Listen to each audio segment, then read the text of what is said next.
So first off, I want to make it really clear I am not talking about human resource managers within a company who are doing recruiting.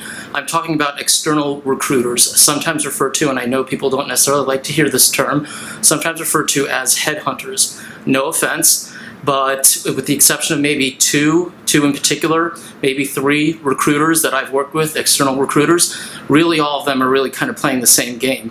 Now, you may have noticed, especially these days within the era of COVID that we're currently still in, you may have seen an uptick in the LinkedIn connection requests from these recruiters. And they're basically saying that they either A, have a job, or B, have a list of jobs that, would be suitable for you, etc. Sorry to say this, and if there are any recruiters that are watching this, so, too bad, sorry. But really what they're doing, because recruiting is nothing more than a sales job, and all they're really trying to do is get a LinkedIn connection request from you because they want to get access to your connections. So what I've been saying for years, even way before COVID. So what you can do, and I would never tell you what to do, but what you can do if you want, go into your LinkedIn dashboard and then go into the settings, and you will see a setting for not allowing your current connections to see your other connections. So if you want to accept these LinkedIn connection requests from recruiters, they won't have access to all of your connections, all your network that you've cultivated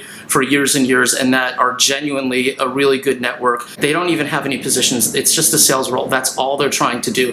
They're just trying to get a hold of your contacts, and they want to do the same thing to them, and so on and so on. It's just a numbers game. So now you know when you get all these LinkedIn connection requests from external recruiters, how to manage them better.